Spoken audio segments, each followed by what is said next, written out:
So yeah, got it off the car, replaced it. The movement is this so fine.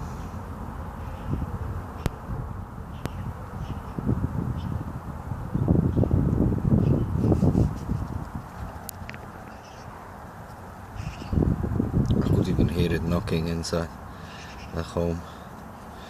So yeah, just put the car back together.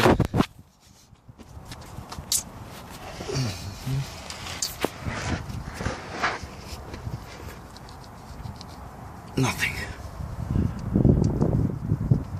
No noise. No noise. Nothing. No movement.